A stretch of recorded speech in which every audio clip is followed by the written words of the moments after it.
Hey there, and welcome to the Future Olympian. My name is Andrea Clow. I'm the owner and trainer here.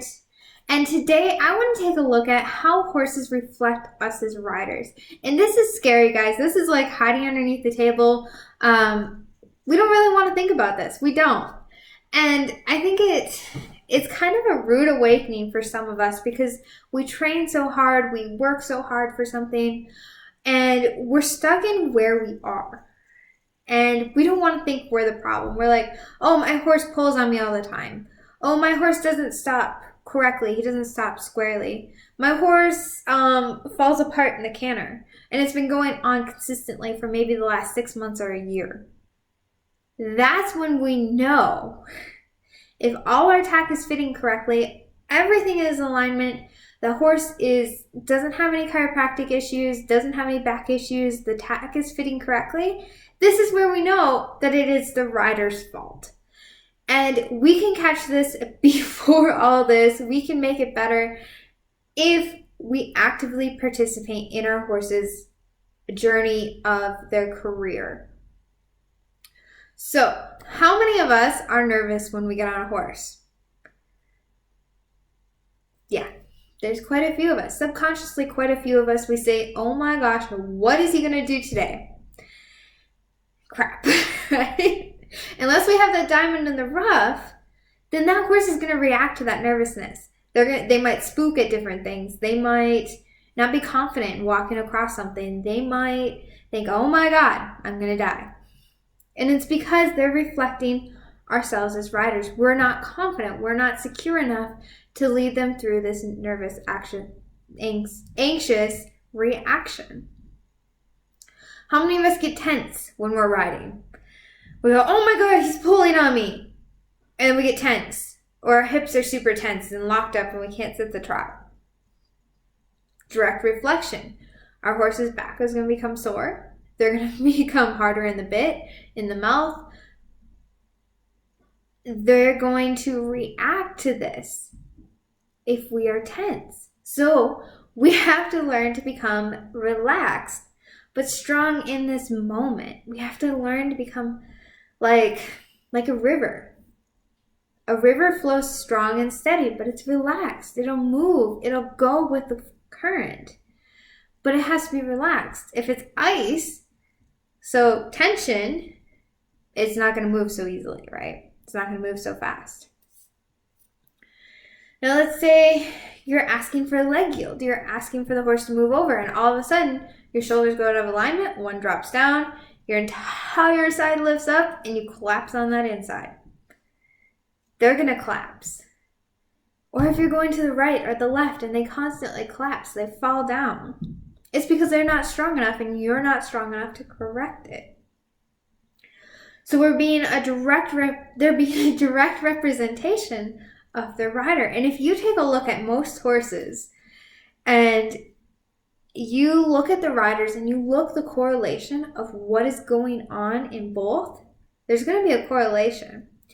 So let's say the horse is super stiff in the shoulders.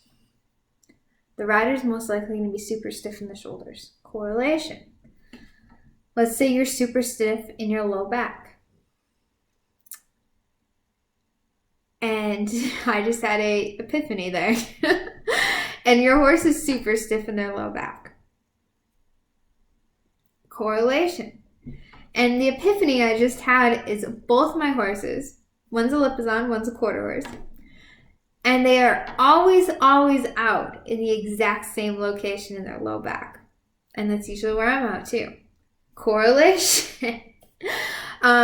Say that you fall forward in your body, like your center of gravity is way up in your shoulders and you're like falling forward and you're stopping their momentum, then their center of gravity is going to be in the front too. Where their center of gravity is supposed to be in the back, so they use their hind end correctly. So you have to see these correlations and we have to catch them in the very beginning, or else we're going to lead it down to vet bills worth $1,000 or more, or chiropractic bills, or all of these other bills that just keep piling up because we did not want to pay attention to what was going on in our horses and what they were saying. I see this so often in our upper level horses where people are just coming in, they ride for a few hours, they're not very active in their riding. And you see this a lot in your higher end barns. But you look at the horse and they're just stiff. They're so stiff through the entire body. And this leads to so many things like kissing spine, where they have to get hock injections, where they have to do this and they have to do that. And this all leads back to how the rider was riding. And that's a hard, cold truth, and that hurts my soul. But it's also something that people need to say. It's something that we have to come out and say, or there's never going to be a change. Our horses are saints. They put up with so much crap from us. And eventually it gets to the point where they can't put up with the crap anymore. And they're saying, hey, what the... Why aren't you listening? And they start to go lame. They start to buck. They start to kick. They start to do all of these different things that they never did before. So it is our job as the rider to take a step back and say, hey, I am an active participant in my horse's journey. I am going to take an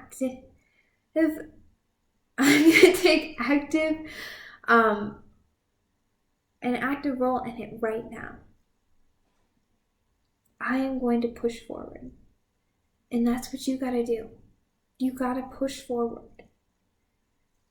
And that is where the best, most important lessons come from, is when we listen to our horses. Because they are always, always teaching us what we need to know. If you like this video, please hit like below. If you like this channel, you want to see more videos like this, please hit subscribe. And if you want to become an active role, an active participant in your horse's riding, you can come check out us at thefutureolympian.info, and we will see you all next time.